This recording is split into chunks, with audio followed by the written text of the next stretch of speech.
Reform Express. Our government has undertaken comprehensive reforms towards creating employment, boosting productivity, and accelerating growth.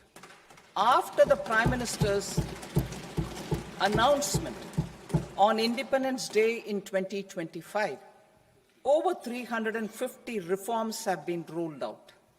This includes GST simplification, notification of labor codes, and rationalization of mandatory quality control orders.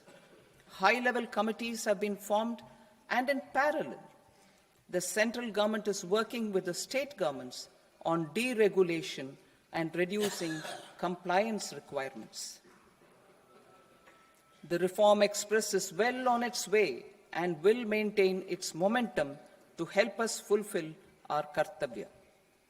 I now move to specific proposals. Under our first kartavya, to accelerate and sustain economic growth, I propose interventions in 6 areas. 1. Scaling up manufacturing in 7 strategic and frontier sectors. 2. Rejuvenating legacy industrial sectors. 3. Creating champion MSMEs. 4. Delivering a powerful push for infrastructure. 5. Ensuring long-term security and stability. And 6. Developing city economic regions. Scaling up of manufacturing in 7 strategic and frontier sectors. Biopharma Shakti, meaning biopharma strategy for health advancement through knowledge, technology, and innovation. India's disease burden is observed to be shifting towards non-communicable diseases like diabetes, cancer, and autoimmune disorders. Biologic medicines are key to longevity and quality of life at affordable costs. To develop India as a global biopharma manufacturing hub,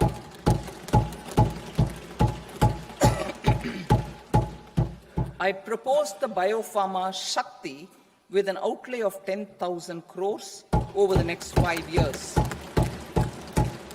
This will build the ecosystem for domestic production of biologics and biosimilars.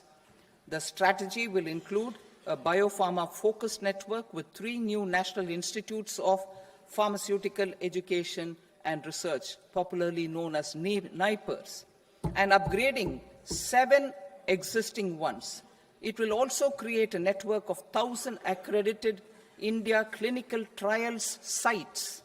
We propose to strengthen the Central Drug Standard Control Organization to meet global standards and approve timeframes through approval timeframes through a dedicated scientific review cadre and specialists. India's semiconductor mission 1.0 expanded India's semiconductor sector capabilities. Building on this, we will launch ISM 2.0 to produce equipment and materials, design full-stack Indian IP, and fortify supply chains. We will also focus on industry-led research and training centers to develop technology and skilled workforce. The Electronics Components Manufacturing Scheme, launched in April 2025, with an outlay of 22,919 crores, already has investment commitments at double the targets. We propose to increase the outlay to 40,000 crores to capitalize on this momentum.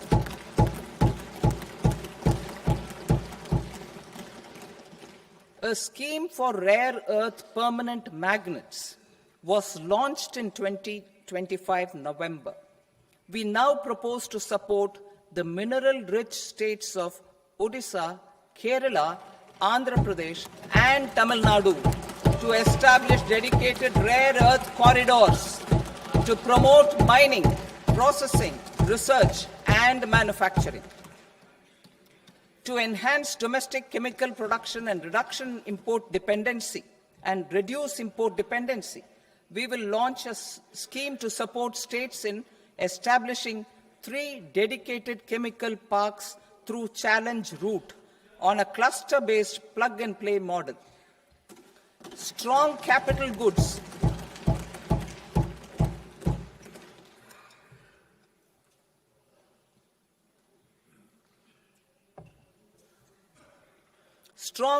goods capability is a determinant of productivity and quality across different sectors.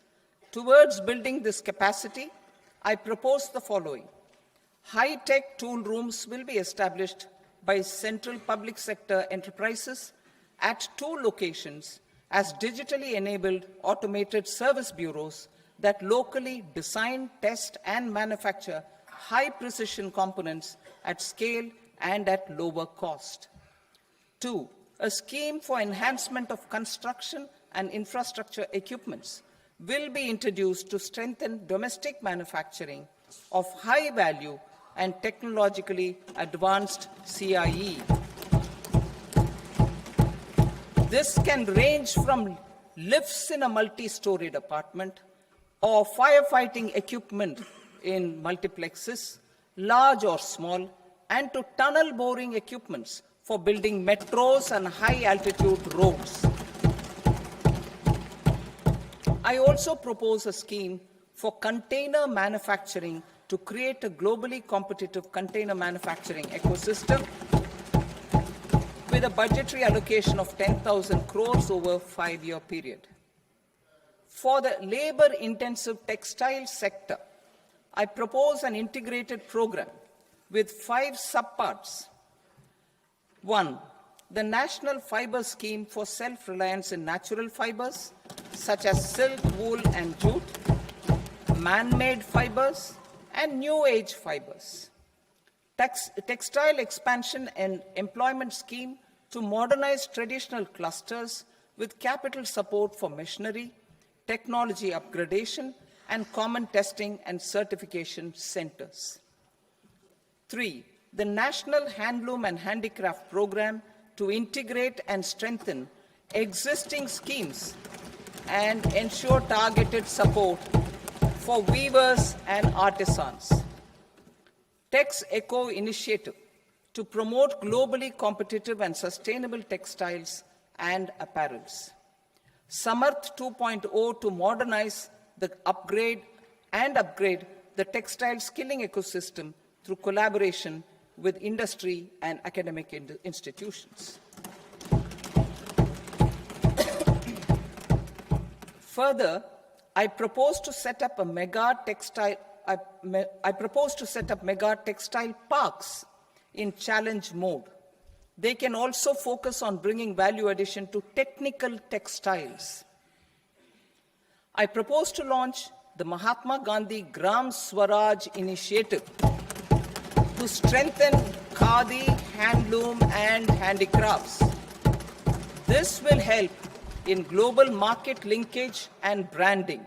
It will streamline and support training, skilling, quality of process, and production.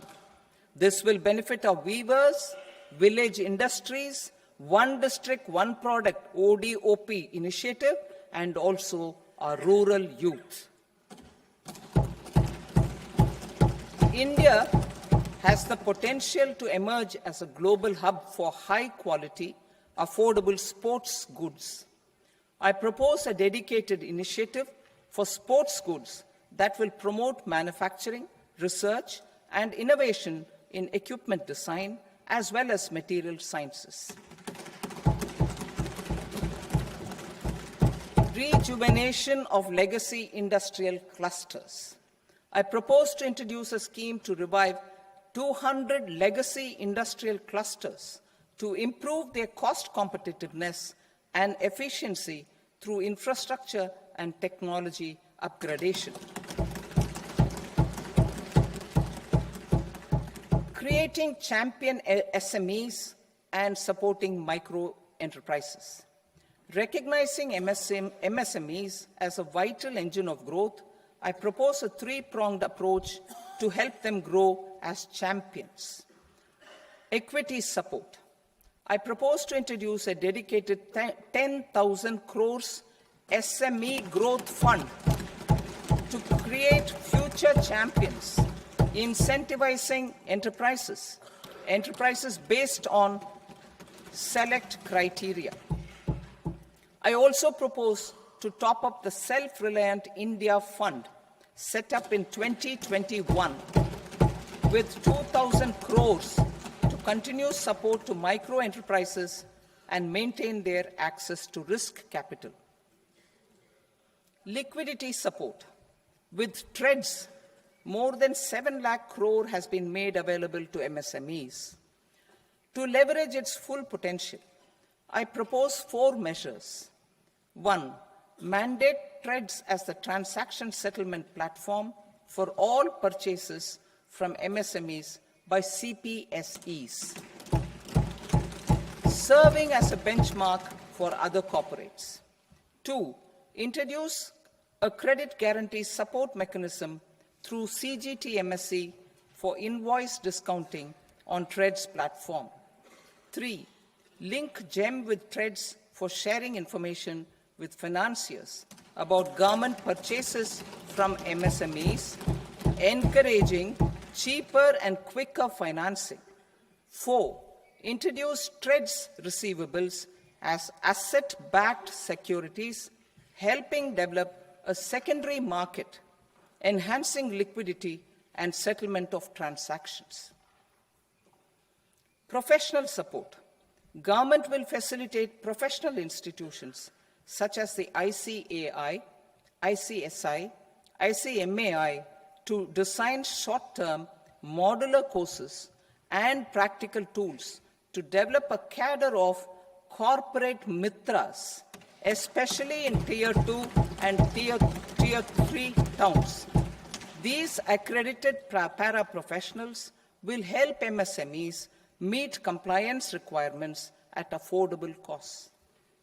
Infrastructure. During this past decade, our government has undertaken several initiatives for large-scale enhancement of public infrastructure, including through new financing instruments such as Infrastructure Investment Trust (InvITs) and Real Estate Investment Trust (REITs), and institutions like NIIF and NABFID. We shall continue to focus on developing infrastructure in cities with over 5 lakh population, that is Tier 2, Tier 3 cities, which have expanded to become growth centers.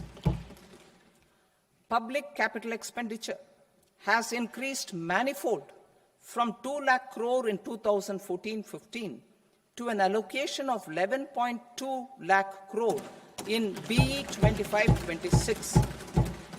In this coming year, that is financial year 2026-27, I propose to increase it to 12.2 lakh crores to continue the momentum. To strengthen the confidence of private developers regarding risks during infrastructure development and construction phase, I propose to set up an infrastructure risk guarantee fund to provide prudentially calibrated partial credit guarantee to lenders.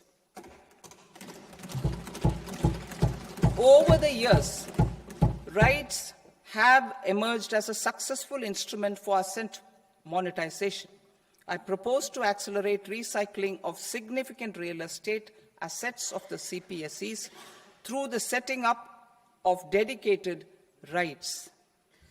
To promote environmentally sustainable movement of cargo, I propose to 1. Establish new dedicated freight corridors connecting Dankuni in the east to Surat in the west. Operationalize 20 new national waterways over the next 5 years, starting with National Waterways 5 in Orissa to connect mineral-rich areas of Talcher and Angul and industrial centers like Kalinga Nagar to the ports of Paradeep and Dhamra. Training institutes will be set up as regional centers of excellence for development of required manpower for these waterways. This will benefit youth in the entire stretch of the waterways to train and acquire skills. Further, a ship repair ecosystem catering to inland waterways will also be set up at Varanasi and Patna. And C, launch a coastal cargo promotion scheme for incentivizing a modal shift from rail to road to increase the share of inland waterways and coastal shipping from 6% to 12% by 2047. To enhance last mile and remote connectivity and promote tourism, I propose to give incentives to indigenize manufacturing of seaplanes. A seaplane VGF scheme will be also introduced to provide support for operations. Carbon capture, utilization and storage. Aligning with the roadmap launched in December 2025, the carbon capture, utilization and storage technologies at scale will achieve higher readiness and in end-use application across 5 industrial sectors, including power, steel, cement, refineries, and chemicals. An outlay of 20,000 crore is proposed over the next 5 years for this purpose. City economic regions. Cities are India's engines of growth, innovation, and opportunities. We shall now focus on Tier 2, Tier 3 cities, and even temple towns, which need modern infrastructure and basic amenities. This budget aims to further amplify the potential of cities to deliver the economic power of agglomerations by mapping city economic regions based on their specific growth drivers. An allocation of 5,000 crore per CER over 5 years is proposed for implementing their plans through a challenge mode with a reform-cum-result-based financing mechanism. In order to promote environmentally sustainable passenger systems, we will develop 7 high-speed rail corridors between cities as growth connectors, namely Mumbai to Pune, Pune to Hyderabad, Hyderabad to Bengaluru, Hyderabad to Chennai, Chennai to Bengaluru, Delhi to Varanasi, Varanasi to Siliguri.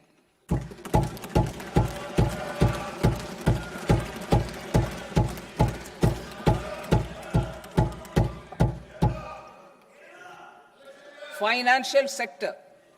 The Indian banking sector today is characterized by strong balance sheet, historic highs in profitability, improved asset quality, and coverage exceeding 98% of villages in the country.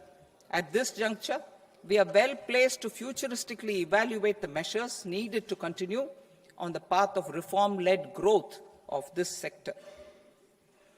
I propose setting up a high-level committee on banking for Vikasit Bharat, high-level committee on banking for Vikasit Bharat, to comprehensively review the sector and align it with India's next phase of growth, while safeguarding financial stability, inclusion, and consumer protection.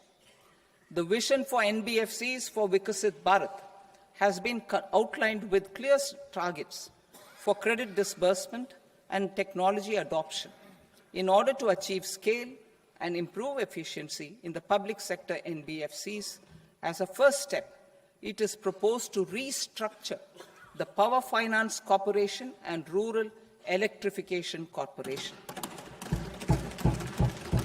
I propose a comprehensive review of the foreign exchange management non-debt instruments rules to create a more contemporary, user-friendly framework for foreign investments consistent with India's evolving economic priorities. Corporate bond market. I propose to introduce a market-making framework with suitable access to funds and derivatives on corporate bond indices. I also propose to introduce total return swaps on corporate bonds. Municipal bonds. To encourage the issuance of municipal bonds of higher value by larger cities, I propose an incentive of 100 crore rupees for a single bond issuance. 100 crore rupees for a single bond issuance of more than 1,000 crore. The current scheme under Amrit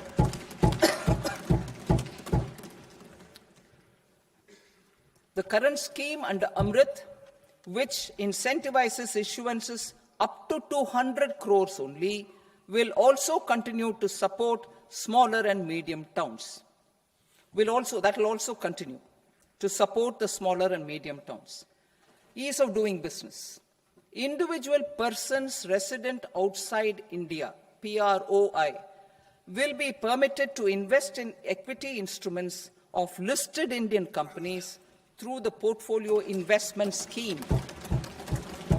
It is also proposed to increase the investment limit for an individual PROI under the scheme from 5% to 10%, with an overall investment limit for all individual PROIs to 24% from the current 10%.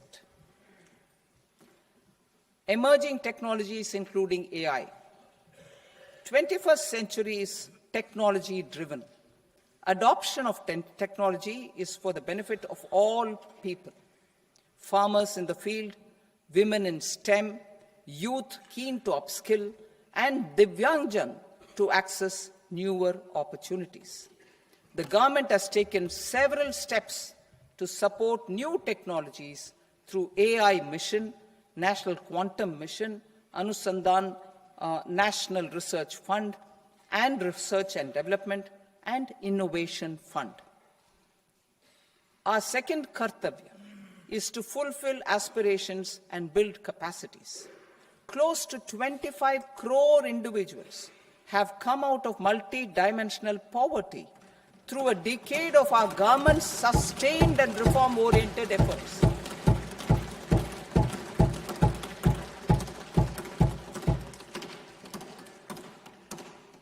Our government has therefore decided to place a renewed emphasis on the service sector to provide a pathway to fulfilling aspirations of a youthful India with the following measures. I propose to set up a high-powered Education to Employment and Enterprises Standing Committee to recommend measures that focus on services sector as a core driver of Viksit Bharat. This will make us a global leader in services with a 10% global share by 2047. The committee will prioritize areas to optimize the potential for growth, employment, and exports.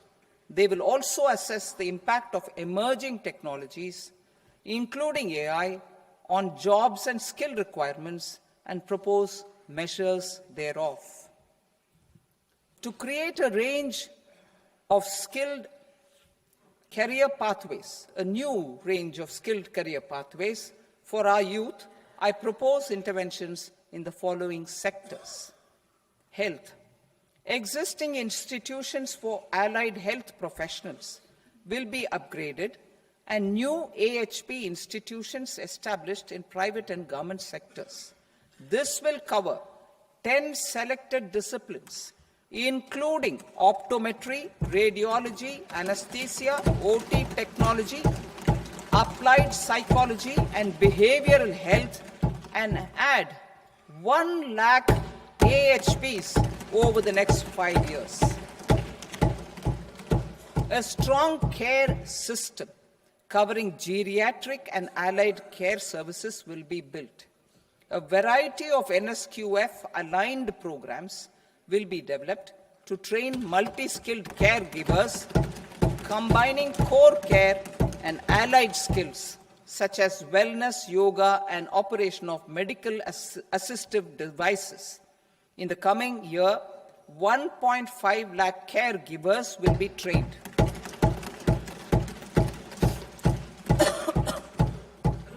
Hubs for medical value tourism.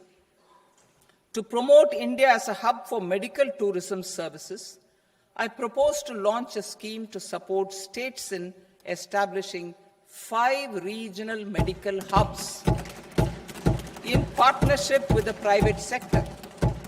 These hubs will serve as integrated healthcare complexes that combine medical, educational, and research facilities. They will have Ayush centers, medical value tourism facilitation centers, and infrastructure for diagnostics, post-care, and rehabilitation. These hubs will provide diverse opportunities, job opportunities, for health professionals, including doctors and AHPs. Ancient Indian yoga, already respected in several parts of the world, was given a mass global recognition when Honorable Prime Minister took it to the UN. Post-COVID, Ayurveda gained a similar global acceptance and recognition. Exporting quality Ayurveda products helps farmers who grow the herbs and youth who process the products. To meet growing global demand, a few more steps are being taken. I propose to, 1, set up 3 new All India Institutes of Ayurveda. 2, upgrade Ayush pharmacies and drug testing labs for higher standards of certification ecosystem and make available more skilled personnel.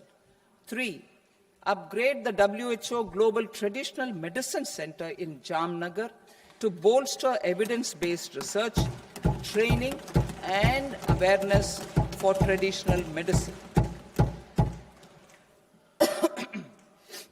Animal husbandry.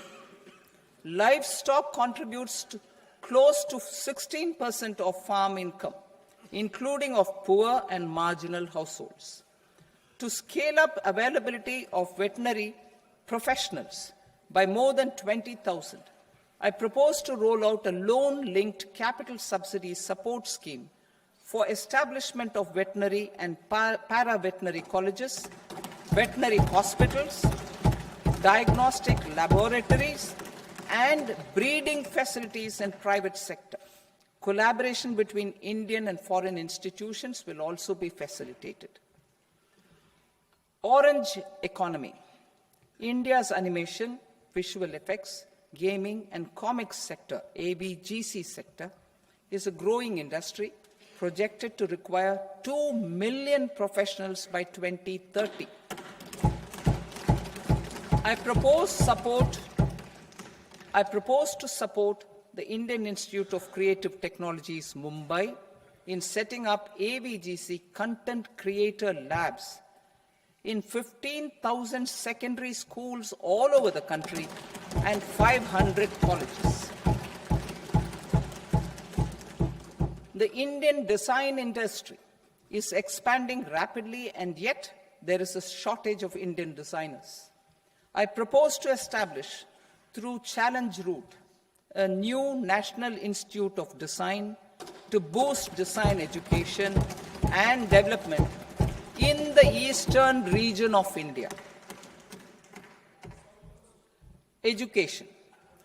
Our government will support states through Challenge Route in creating 5 university townships in the vicinity of major industrial and logistics corridors. These planned academic zones will host multiple universities, colleges, and research institutions, skill centers, and residential complexes. In higher education, STEM institutions, prolonged hours of study and laboratory work pose some challenges for girl students. Through VGF, viability gap funding and capital support, one girls' hostel will be established in every district.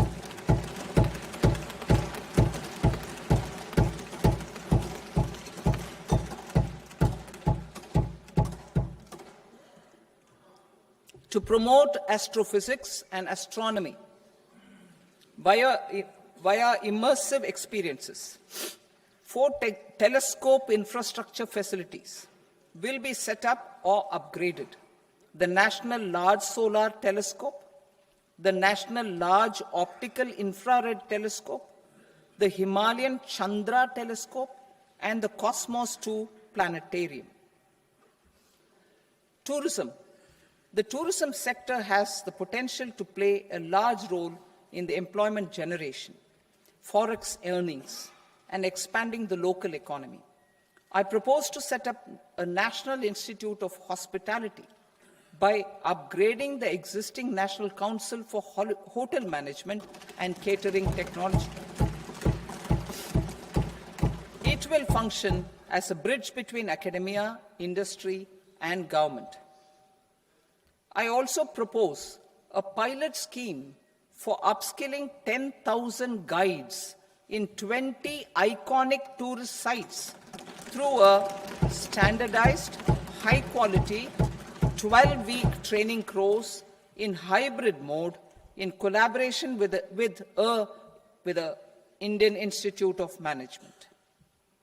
A national destination digital knowledge grid will be established to digitally document all places of significance, cultural, spiritual, and heritage. This initiative will create a new ecosystem of jobs for local researchers, historians, content creators, and technology partners. India has the potential and opportunity to offer world-class trekking and hiking experience. We will develop ecologically sustainable mountain trails in Himachal Pradesh, Uttarakhand, and Jammu Kashmir. Also in Araku Valley in the Eastern Ghats and Podigai Malai in the Western Ghats.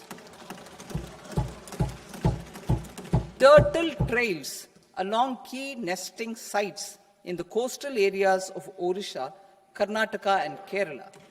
And 3 bird watching trails along the Pulikat Lake in Andhra Pradesh, Tamil Nadu. It's on the border. Under the visionary leadership of Honorable Prime Minister, we established the International Big Cat Alliance in 2024. This year, India is hosting the first ever Global Big Cat Summit, where heads of governments and ministers from 95 range countries will deliberate on collective strategies for conservation. Heritage and culture tourism. I propose to develop 15 archaeological sites, including Lothal, Dholavira, Rakigadi, Adichanallur, Saranath, Hastinapur, and Leh Palace into vibrant experiential cultural destinations. Excavated landscapes will be open to the public through curated walkways. Immersive storytelling skills and technologies will be introduced to help conservation labs, interpretation centers, and guides. The sports sector provides multiple means of employment, skilling, and job opportunities. Taking forward the systematic nurturing of sports talent, which is set in motion through the Khelo India program earlier, I propose to launch a Khelo India mission to transform the sports sector over the next decade. The mission will facilitate an integrated talent development pathway supported by training centers, which are foundational, intermediate, and elite levels. B, systematic development of coaches and support staff. C, integration of sports science and technology. D, competitions and leagues to promote sports culture and provide platforms. And E, development of sports infrastructure for training and competition. Our third Kartavya aligns with our vision of Sabka Saath, Sabka Vikas towards Vikasit Bharat. This requires targeted efforts for 1. Increasing farmer incomes through productivity enhancement and entrepreneurship, with special attention to small and marginal farmers. B. Empowering Divyangjan through access to livelihood opportunities, training, and high-quality assistive devices. C. Empowering the vulnerable to access mental health and trauma care. D. Focus on the Purvodaya states and the Northeast region to accelerate development and employment opportunities. Fisheries. We will undertake initiatives for integrated development of 500 reservoirs and Amrit Sarovars. 2.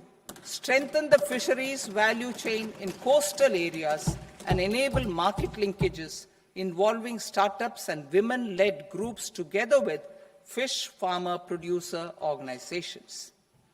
Animal husbandry. To provide quality employment opportunities in rural and peri-urban areas, we will support the animal husbandry sector in entrepreneurship development through A. A credit-linked subsidy program, B. Scaling up and modernization of livestock enterprises, C. Enhanced creation of livestock, dairy, and poultry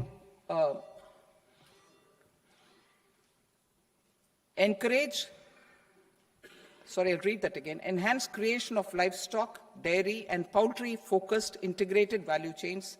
And D. Encourage creation of livestock farmer-producer organizations.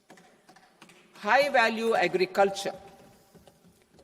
To diversify farm outputs, increase productivity, enhance farmers' incomes, and create new employment opportunities, we will support high-value crops such as coconut, sandalwood, cocoa, cashew in the coastal areas, agar trees in northeast, and nuts such as almonds, walnuts, and pine nuts in our hilly regions.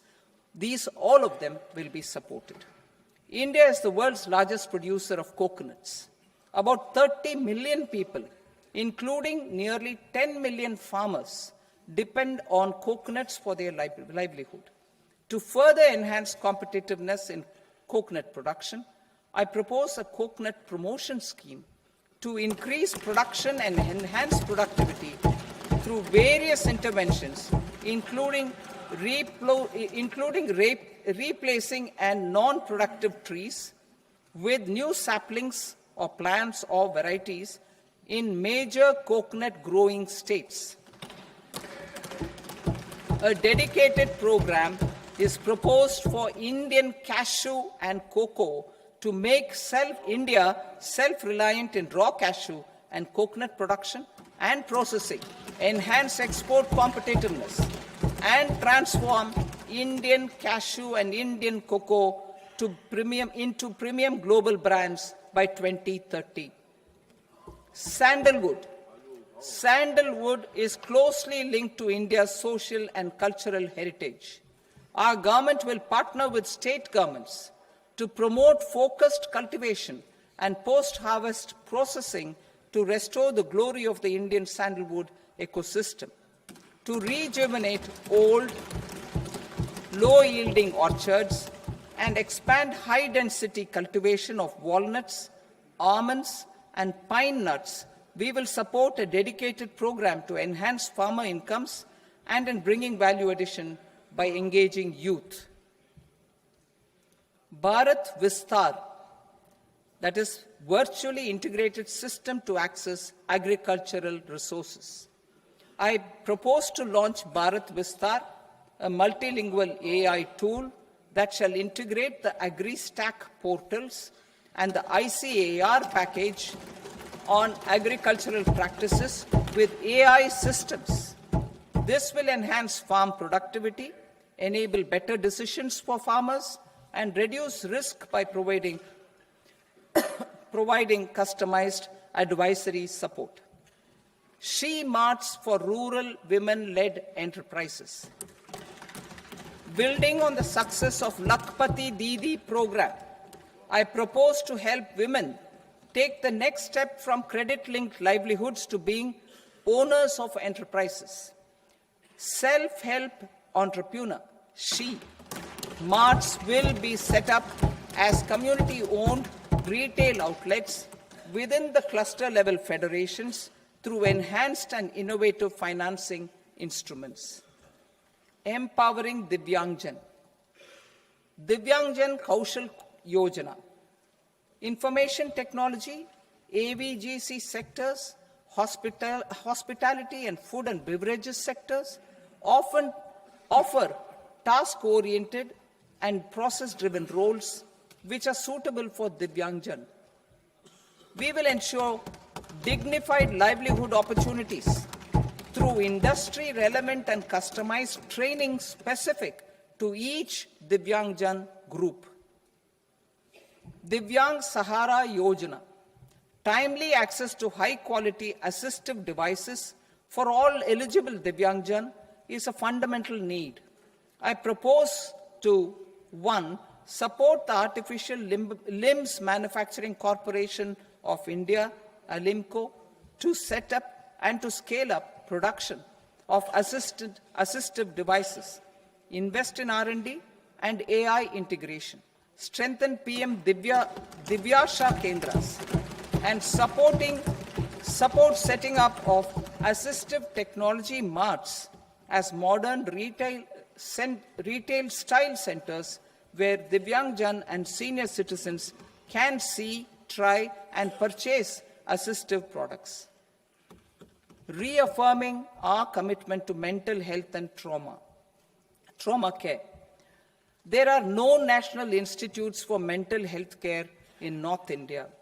We will therefore set up a NIMHANS 2 and also upgrade national mental health institutes in Ranchi and in Tezpur as regional apex institutions.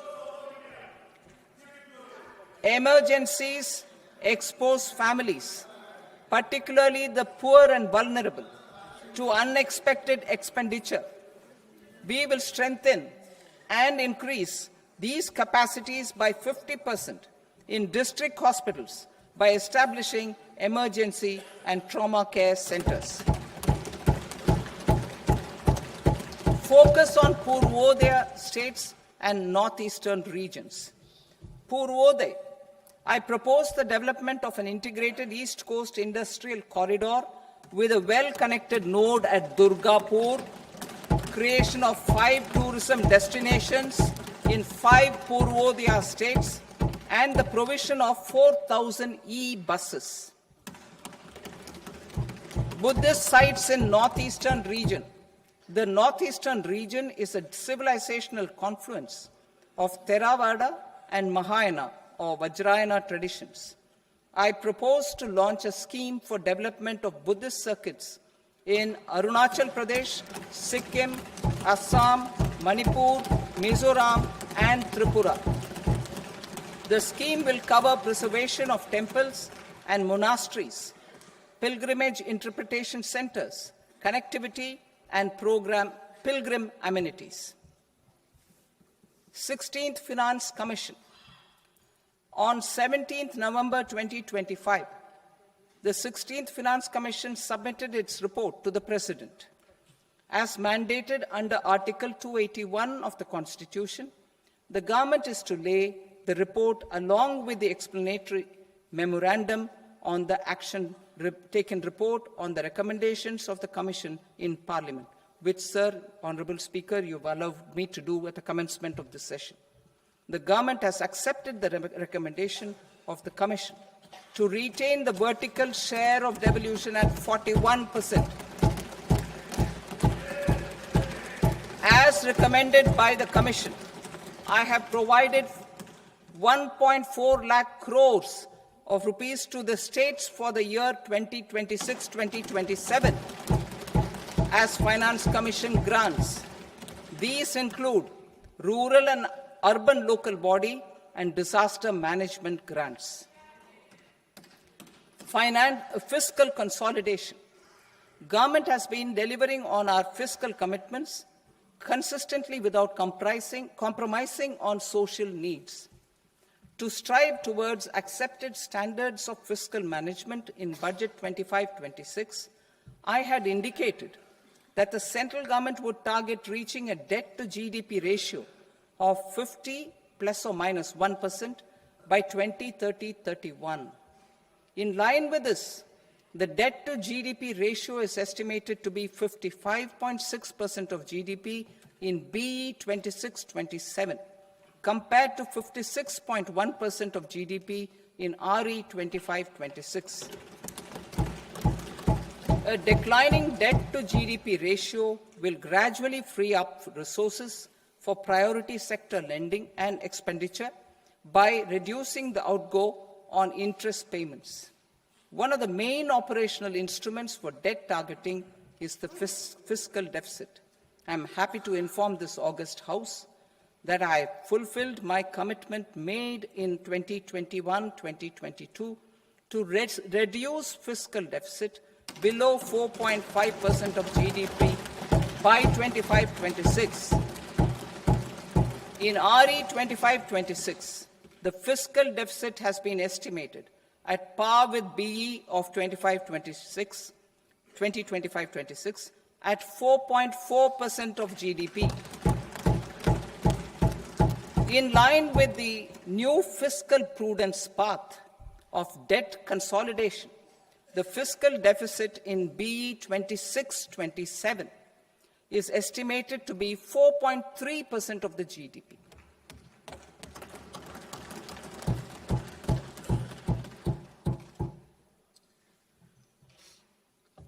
The revised estimates of the non-debt receipts are 34 lakh crore rupees, of which the centre's net tax receipts are 26.7 lakh crore.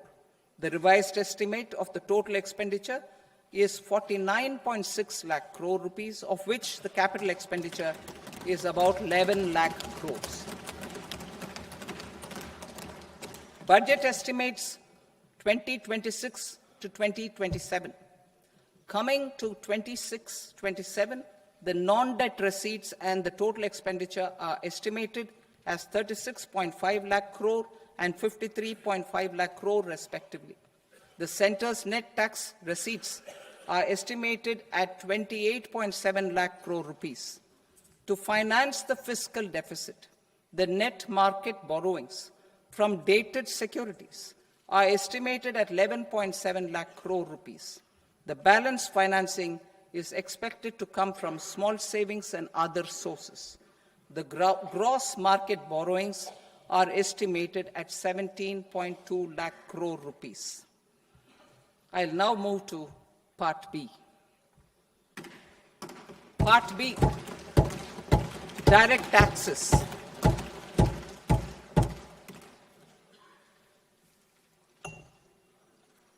Honorable Speaker, sir, I now present my proposals on direct taxes. New Income Tax Act. In July 2024, I announced a comprehensive review of the Income Tax Act 1961.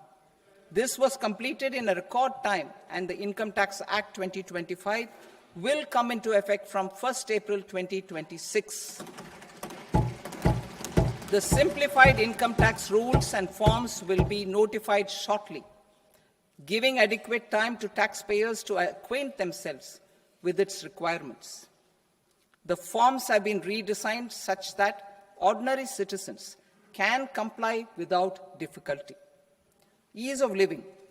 I propose that any interest awarded by the Motor Accident Claims Tribunal to a natural person will be exempt from income tax, and any TDS on this account will be done away with. I propose to reduce TCS rate on the sale of overseas tour program package from the current 5% and 20% to 2% without any stipulation of amount. I propose to reduce TCS rate for pursuing education and for medical purposes under the Liberalized Remittance Scheme, popularly known as LRS, from 5% to 2%. Supply of manpower services is proposed to be specifically brought within the ambit of payment to contractors for the purpose of TDS to avoid ambiguity. Thus, TDS on these services will be at the rate of either 1% or 2% only. I propose a scheme for small taxpayers, wherein a rule-based automated process will enable obtaining a lower or nil deduction certificate instead of filing an application with the assessing officer. For the ease of taxpayer holding securities in multiple companies, I propose to enable depositories to accept Form 15G or Form 15H from the investor and provide it directly to various relevant companies. I propose to extend time available for revising returns from 31st December to up to 31st March with the payment of a nominal fee. I also propose to stagger the timeline for filing of tax returns. Individuals with ITR 1 and ITR 2 returns will continue to file till 31st July, and non-audit business cases or trusts are proposed to be allowed time till 31st August. TDS on sale of immovable property by a non-resident is proposed to be deducted and deposited through resident buyers and his or her PAN-based challan instead of requiring a TAN, which is a temporary accounting number. To address practical issues of small taxpayers like students, young professionals, tech employees, relocated NRIs, and such others, I propose to introduce a one-time 6-month foreign asset disclosure scheme for these taxpayers to disclose income or assets below a certain size.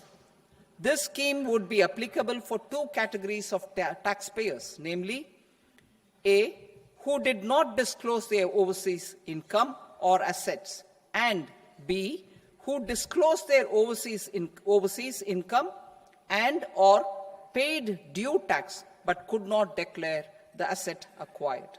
For category A, the limit of undisclosed income or asset is proposed to be up to 1 crore rupees. They need to pay 30% of fair market value of asset or 30% of undisclosed income as tax and 30% as additional income tax in lieu of penalty, and would thereby get immunity from prosecution. For category B, asset value is proposed to be up to 5 crore rupees. Here, immunity from both penalty and prosecution will be available with a payment of fee of 1 lakh rupees. Rationalizing penalty and prosecution. Multiplicity of proceedings are hindrance to the ease of doing business. I propose to integrate assessment and penalty proceedings by way of a common order for both. There will be no interest liability on the taxpayer on the penalty amount for the period of appeal before the first appellate authority, irrespective of the outcome of appeal process. Further, quantum of prepayment is being reduced from 20% to 10% and will continue to be calculated only on core tax demand. As an additional measure for reducing litigation, I propose to allow taxpayers to update their returns even after reassessment proceedings have been initiated, and an additional 10% tax rate over and above the rate applicable for the relevant year. The assessing officer will then use only this updated return in his proceedings. There is already a framework for immunity from penalty and prosecution in the cases of underreporting. I propose to apply this framework for immunity to misreporting too.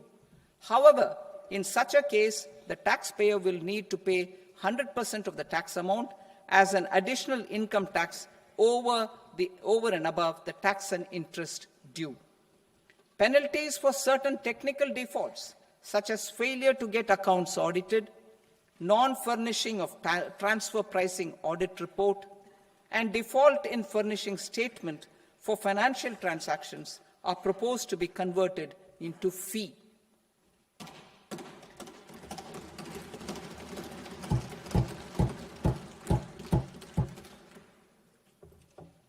I propose to rationalize prosecution framework under Income Tax Act while maintaining a careful balance for deterrence in some serious offence.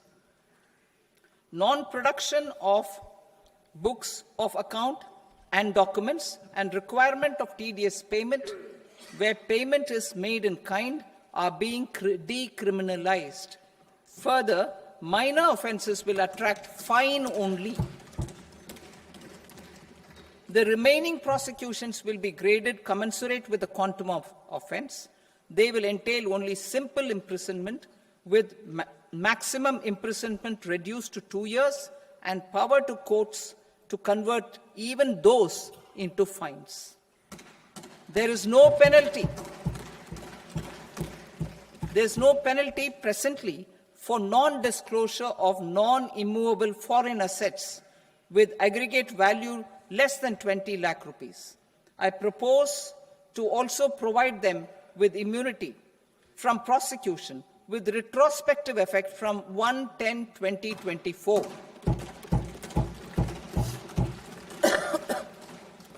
Cooperatives.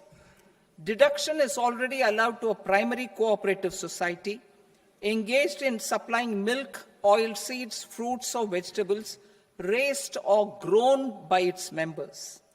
I propose to extend this deduction to also include supply of cattle feed and cotton seed produced by its members. I propose to allow inter-cooperative society dividend income as deduction under the new tax regime to the extent it is further distributed to its members. I further propose to allow exemption for a period of 3 years to dividend income received by a notified national cooperative federation on their investments made in companies up to 31/1/2026.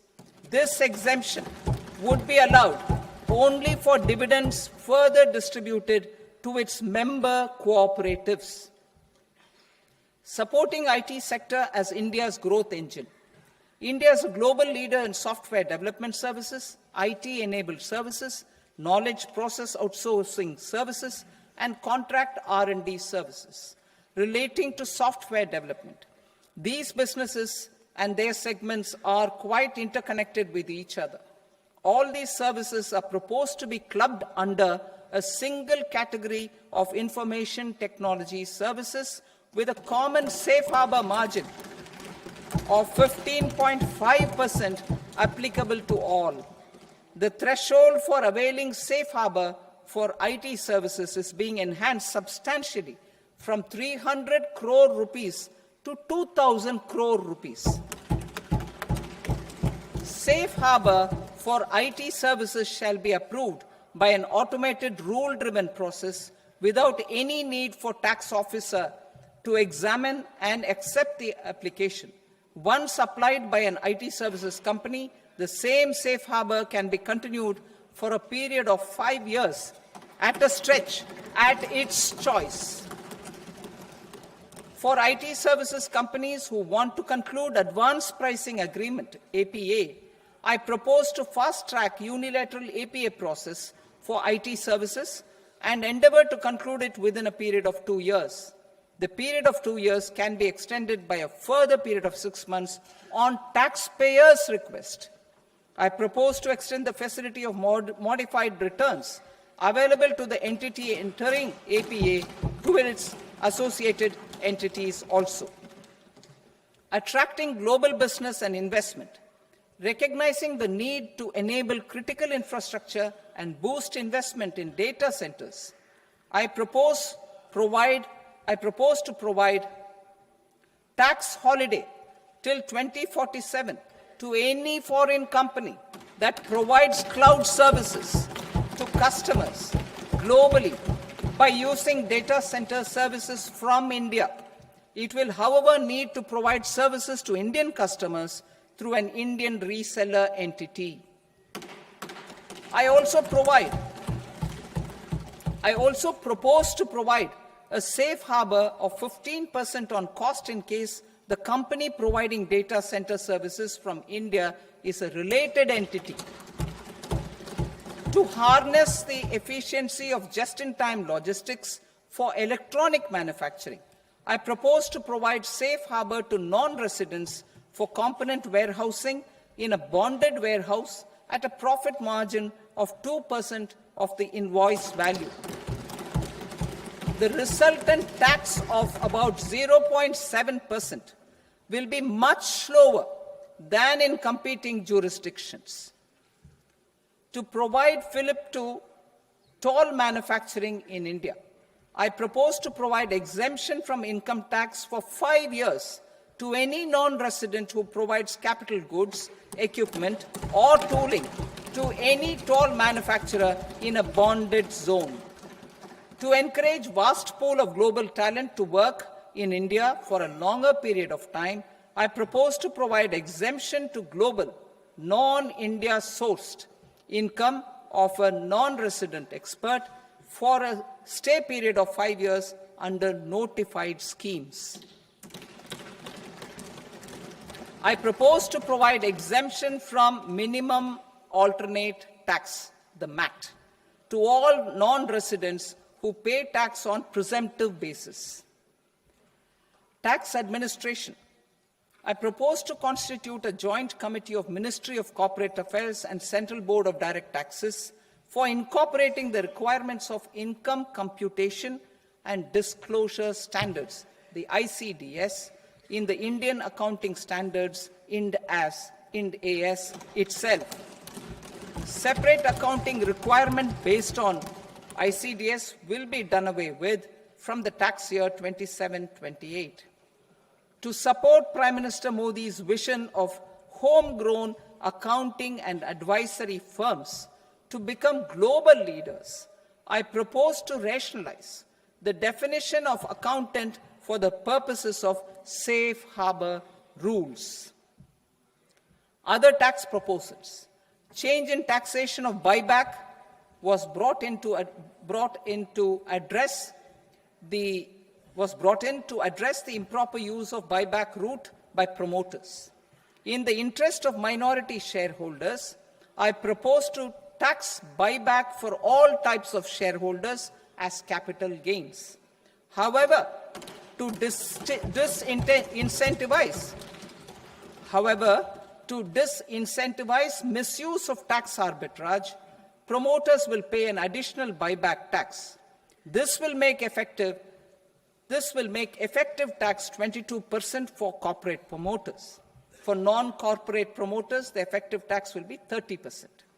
TCS rate for sellers of specific goods, namely alcoholic liquor, scrap, and minerals, will be rationalized to 2%, and that on tendu leaves will be reduced from 5% to 2%.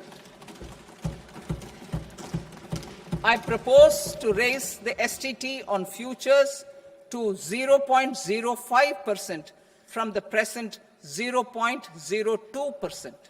STT on options premium and exercise of options are both proposed to be raised to 0.15% from the present rate of 0.1% and 0.125% respectively. We reformed the taxation landscape for corporates in 2019 by providing them a simplified regime with lower tax rate so that they could productively focus on business rather than on claim of deductions and exemptions. To encourage companies to shift to the new regime, set off of brought forward MAT credit, minimum alternate tax credit, is proposed to be allowed to companies only in the new regime. Set-off using available MAT credit is proposed to be allowed to an extent of 1/4 of the tax liability in the new regime. MAT is proposed to be made final tax, so there will be no further credit accumulation from 1st April 2026. In line with this change, the rate of final tax is being reduced to 14% from the current MAT rate of 15%. The brought forward MAT credit of taxpayers accumulated till 30th March 2026 will continue to be available to them for set-off as above. Indirect taxes. I shall now take up proposals related to indirect taxes. My proposals for customs and central excise aim to further simplify the tariff structure, support domestic manufacturing, promote export competitiveness, and correct inversion in duty. To continue weeding out long-continuing customs duty exemptions, I propose to remove certain exemptions on items which are being manufactured in India or where the imports are negligible. Similarly, to further simplify the process of ascertaining the rate of duty applicable on a particular item, I propose to incorporate certain effective rates in various customs notifications to the tariff schedule itself. I shall now take up sector-specific proposals. Promotion of exports of marine, leather, and textile products. I propose to increase the limit for duty-free imports of specified inputs used for processing seafoods for export from the current 1% to 3% of FOB value of the previous year's export turnover. I also propose to allow duty-free imports of specified inputs, which is currently available for exports of leather or synthetic footwear, to exports of shoe uppers as well.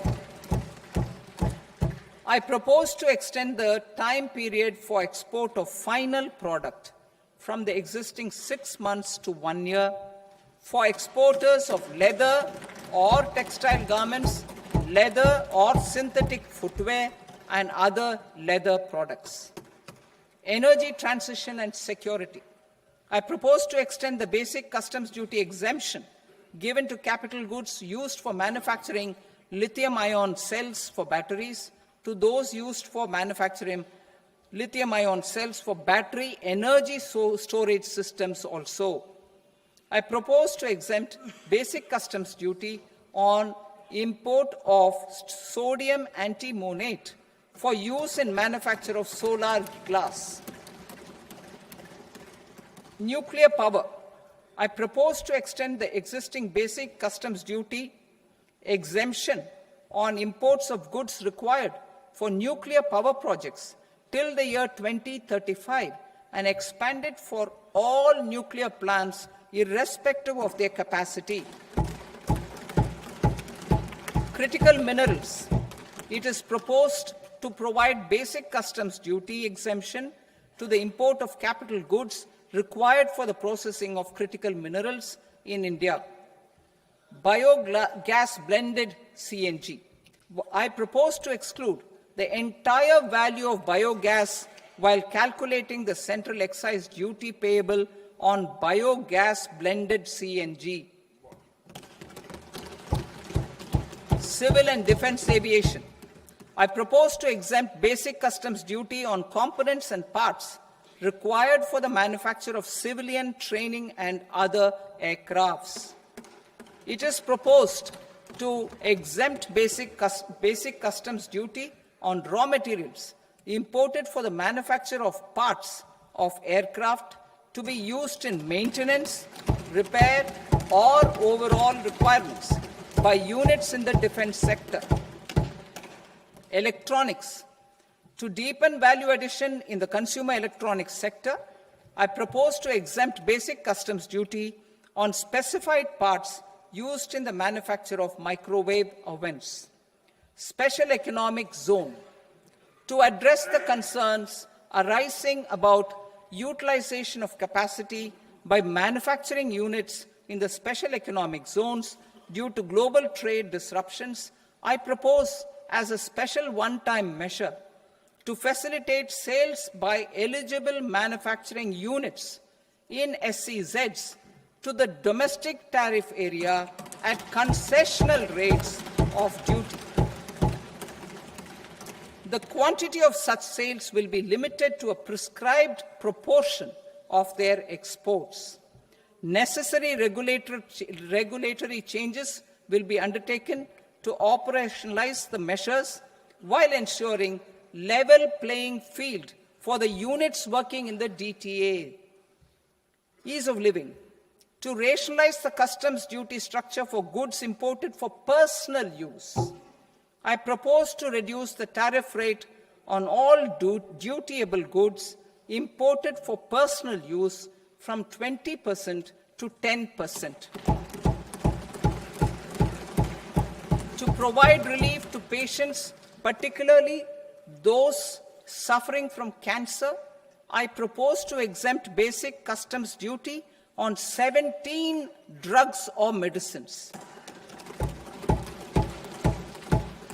I propose also to add 7 more rare diseases for the purposes of exempting import duties on personal imports of drugs, medicines, and food for special medical purposes used in their treatment. Customs process. India's role and share in the global trade is poised for a major leap in line with our ambition and journey towards Vikasit Bharat. In this regard, I propose many measures for custom processes to have minimal intervention for smoother and faster movement of goods and greater certainty to the trade. Trust-based systems. I propose to enhance duty deferral period for Tier 2 and Tier 3 authorized economic operators, known as AEOs, from 15 days to 30 days. I propose to provide eligible manufacturer importers the same duty deferral facility. This should encourage them to get themselves accredited as a full-fledged Tier 3 AEO in due course. To provide greater certainty and for better business planning, I propose to extend validity period of advance ruling binding on customs from the present 3 years to 5 years. In the spirit of the whole of government approach,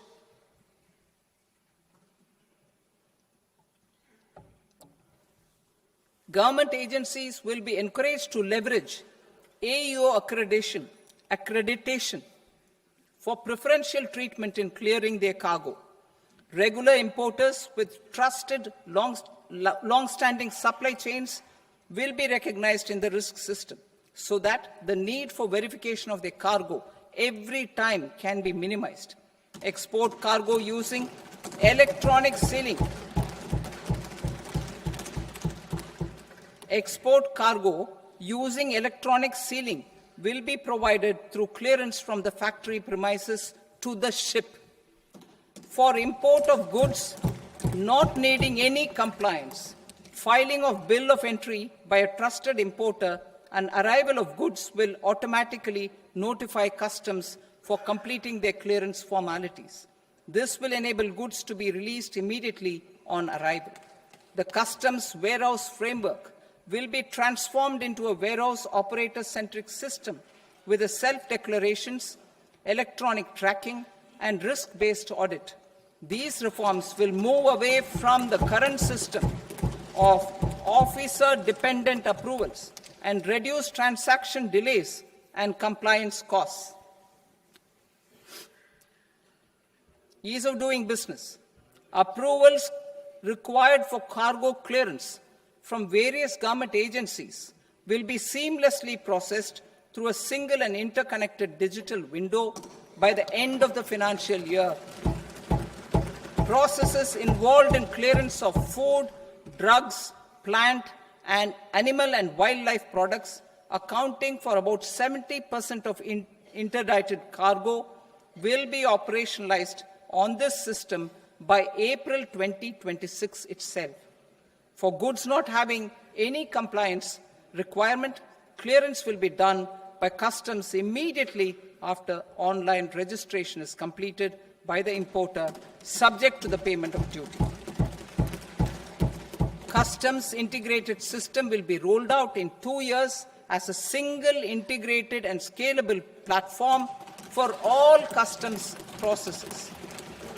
Utilization of non-intrusive scanning with advanced imaging and AI technology for risk assessment will be expanded in a phased manner with the objective to scan every container across all the major ports. New export opportunities to support Indian fishermen to fully harness the economic value of marine resources beyond our territorial waters. The following measures will be taken. A. Fish catch by an Indian fishing vessel in exclusive economic zone or on the high seas will be made free of duty. Landing of such fish on foreign port will be treated as export of goods. Safeguards will be put in place to prevent misuse during fish catch, transit, or transshipment. To support aspirations of India's small businesses, artisans, and startups to access global markets through e-commerce, I am pleased to announce complete removal of the current value cap of 10 lakh rupees per consignment on courier exports. In addition, handling of rejected and returned consignments will be improved with effective use of technology for identifying such consignments. I propose to revise provisions governing baggage clearance during international travel to address genuine concerns of passengers. The revised rules will enhance duty-free allowances in line with the present-day travel realities and provide clarity in temporary carriage of goods brought in or taken out. There are honest taxpayers who are willing to settle disputes by paying all their dues, but they get deterred due to negative connotation associated with penalty. They will now be able to close cases by paying an additional amount in lieu of penalty. Honorable Speaker, sir, with this, I commend the budget to this august House. Jai Hind.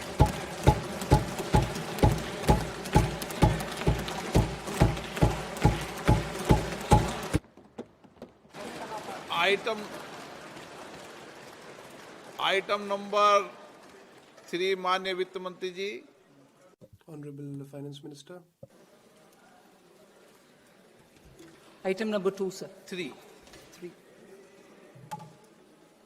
Sir, with your permission, I rise to lay on the table of the following statements under Section 3, 1 of the Fiscal Responsibility and Budget Management Act of 2003, medium-term fiscal policy cum fiscal policy strategy statement, and macroeconomic framework statement. Item number 4, माननीय वित्त मंत्री जी. Sir, with your permission, I move for leave to introduce the Finance Bill 2026. प्रश्न ये कि The question is that the bill as introduced by the Minister may be passed. Those who are in favor may say ayes. Those against may say noes. I think the ayes have it. The ayes have it. The permission is granted. Kindly introduce the bill. The bill.